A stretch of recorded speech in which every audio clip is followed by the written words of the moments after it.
Crisis तर खूप huge आहे, खूप मोठा आहे क्रायसिस हा. कन्स्ट्रक्शन लॉबीसाठी तर फारच मोठा आहे, कारण त्याला म्हणजे आम्हाला एम्प्लॉईजला देखील पगार द्यावे लागले या पूर्ण काळामध्ये. व्याजाचंही बर्डन आलं, कामही बंद होतं. काम बंद असताना बँकांचाही सपोर्ट फार कमी राहिला. बँकांनी थोडंसं कॉपरेट करायला पाहिजे होतं या सगळ्या सिच्युएशनमध्ये. किंवा काही कंपन्या जिथनं लोकांनी लोन्स घेतले, मॉनिटोरियम पिरियड जो दिला होता तो 31 ऑगस्टपर्यंत दिला होता, पण करोनाचा आता अजून वाढून राहिला, कामं बंद होण्याचे चान्सेस अजून वाढून राहिले. तर इंटरेस्ट मॉनिटोरियम पिरियड तो अजून एक्सटेंड करायला पाहिजे, ही एक अपेक्षा होती. दुसरी गव्हर्नमेंटकडनं अपेक्षा होती की जेव्हा पीकवर सगळ्या गोष्टी बंद होत्या तेव्हा बँकेचा इंटरेस्ट रेट जो होता तो एक तर माफ करायला पाहिजे किंवा कमीत कमी 50% कमी करायला पाहिजे होता. कारण शेवटी बिल्डर लॉबी आणणार पैसे तर कुठनं आणणार. याच्या व्यतिरिक्त जे काय फ्लॅट्स बुक केले लोकांनी, त्यांच्या ज्या हाऊसिंग केसेस टाकल्या आम्ही बँकेमध्ये, टाकल्यानंतर डिस्बर्समेंट येतं, फ्लॅटचं जे काही इन्स्टॉलमेंट असतं ते येतं. पण गव्हर्नमेंटची जी पॉलिसी होती 33% स्टाफ, त्यामुळे जे आमचे ड्यू पेमेंट होते, जसं तुम्ही माझ्याकडनं फ्लॅट घेतला, मला तुमच्याकडनं 5 लाख रुपये माझ्या ग्रोथ प्रमाणे घेणं आहे, हक्क आहे तो माझा, तुम्ही सँक्शन केलेला आहे बँकेने लोन. पण बँकेने ते देखील पैसे द्यायला मना केली, कारण त्यांच्याकडे स्टाफच नाही आहे, व्हिजिट करायला कोणी नाही बँकेत, जे त्यांना व्हिजिट करावी लागते. बँक खरंच आहे का, ग्रोथ तेवढं स्लॅब झाली आहे का, वर्क कंडिशन तेवढं झालं आहे का वगैरे, या सगळ्यासाठी. तर अशा प्रकारे तिकडनंही पेमेंट नाही आलं, इकडनंही पेमेंट नाही आलं. मोठा क्रायसिसमध्ये हा पिरियड गेला आमचा. सर रिअलचे रेट यांनी भयानक आकाशात गेलेले रेट्स आहेत. GST सारखा रेट, आता तुम्हाला साधी उदाहरण देतो, एका बिल्डिंगला लोखंड किती लागतं, सिमेंटपेक्षा जास्ती किमतीचं लोखंड लागतं. सिमेंट आणि GST आणि लोखंडाचा GST 18 आणि 28% आहे. 28% टॅक्स कशाला म्हणतात?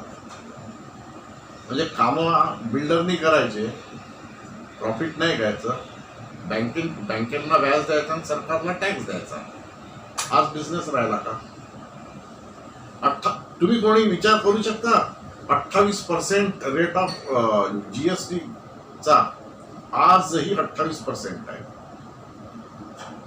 काय त्याच्यात म्हणजे तुम्ही इकॉनॉमिकल हाऊसिंग हे वगैरे म्हणून शेवटी अल्टिमेटली त्याचा सक्सेस होणार आहे का याच्यात एवढे या टॅक्सेशन मध्ये? हे पॉसिबलच नाही. कोण गरजू आहे, मला मी कुठे गरजूला शोधेन किंवा गरजू मला कुठे शोधेल? ठीक आहे, माझा 35 लाखाचा फ्लॅट आहे, मला नो प्रॉफिट नो लॉस मध्ये मी तो 29 लाखात देतो, पण 29 लाख देण्याची कॅपॅसिटी पण गरजूची आहे का भारतातल्या किंवा नागपुरातल्या? नाही आहे. म्हणजे इतके फरक आहे सगळ्या गोष्टींशी की थोडंसं जमिनीत जुळून रुळूनच जो माणूस आहे त्याला समजू शकेल की वस्तुस्थिती काय होऊ शकते. मला बेसिकली बिल्डरला MSMEचं स्टेटस दिलेलं नाही सरकारने अजून. बिल्डरला सरकारकडनं कुठलाही म्हणजे काय म्हणतात सपोर्ट सिस्टीम नाही आहे. हे म्हणणं आहे फक्त. आमच्या क्रेडा याचं खूप आम्ही प्रयत्न देखील करतात आहे भारतीय इंडिया लेवलवर की MSME मध्ये आम्हाला इन्क्लूड करा, की MSMEचे जे बेनिफिट्स आहेत ते बिल्डर्सला मिळतील. बिल्डरला नॅशनलाइज बँकेकडनं फायनान्स मिळत नाही. बिल्डरला प्रायव्हेट फायनान्सला जावं लागतं. प्रायव्हेट फायनान्स असतो 16%चा, नॅशनलाइज बँकेचा फायनान्स आहे 8 आणि 9%चा. काय म्हणजे कसं सगळं मॅच होणार आहे?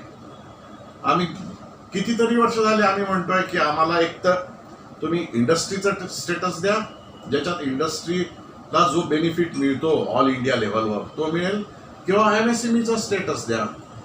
आम्ही ना इंडस्ट्री आहो ना MSME आहो, काहीच नाही. बिल्डर म्हणजे थँक्यू फ्लोरिश. काहीच नाही. किती स्टॅम्प ड्युटी? 2%, 3% स्टॅम्प ड्युटी कमी केली. 30 लाख 40 लाखाचा फ्लॅट आहे. 3% म्हणजे किती? 1 लाख, 1 लाख कमी. तुम्ही समजा स्वतः बाहेर आहात तर 1 लाख कमी झाले म्हणून तुम्ही 39 लाख गुंतवायला जाणार आहे का? थोडासा तर पॉझिटिव्ह विचार करायला पाहिजे. उगीच आपलं अनाऊन्समेंट करायच्या म्हणून अनाऊन्समेंट करणं याला अर्थ नाही. खूप सॉलिड चांगला सपोर्ट पाहिजे बिल्डर लॉबीला. आता काही काही लोकांमुळे सगळे हात सारखे नसतात. काही काही लोकांमुळे आमची लॉबी खूप खराब झालेली आहे होती. तसं नॉर्थ इंडियामध्ये काही कंपन्या आहेत ज्यांनी खूप हजारो कोटींनी बँकांना लुटलं, डुबवलं. त्यामुळे तो इफेक्ट सगळीकडे आला आणि त्यामुळे रेरा कायदा आला. महाराष्ट्रात तर रेरा कायद्याची काही गरजच नव्हती तसं पाहिलं तर, कारण इथे तर कोणी इतकं इलिगल काम करत नाही की 15 इलिगल बिल्डिंग मिळून राहिल्या. इथे एक इलिगल फ्लॅट बांधत नाही आपल्या इथे कोणी महाराष्ट्रामध्ये. करावंच लागेल ना. किती दिवस जगतील आणि आम्ही पण किती दिवस जगू आहे असे. एक तर बुकिंग नाही, पगार सगळ्यांना देणं आहे, स्वतः करणं आहे आणि इकॉनॉमिकल करायचं म्हणत अच्छा शेवटी बायर्सचाही चॉईस वाढलाय. तोही 30 लाखाच्या फ्लॅटमध्ये तोही म्हणतो स्विमिंग पूल आहे का? सगळं गणित वेगळं, पूर्ण उलट गणित होऊन राहिलंय आता. जो 1 कोटीमध्ये स्विमिंग पूल राहायचा तो 30 लाखात बाहेर म्हणतो स्विमिंग पूल आहे का, काय क्लब हाऊस आहे का? आता ह्या सगळ्या मॅचिंग होणार कसं आहे? त्यामुळे अनलेस अँड अनटिल तिथे भरपूर सपोर्ट गव्हर्नमेंटने दिल्याशिवाय ह्या क्रायसिसमधनं निघणं मोठं मुश्किल आहे. पुढची स्ट्रॅटेजी म्हणजे अनसर्टेनिटी आहे, वेट अँड वॉच करावं लागेल आहे. पण असं आहे ना की कामही न करून कळणार काय शेवटी?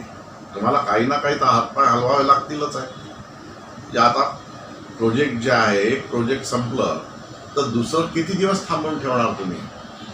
6-8 महिने नंतर काही म्हणजे कुठलाही काही अडथळा असो, शो मस्ट गो ऑन म्हणतात तसं आम्हालाही करणं आवश्यक आहे शेवटी.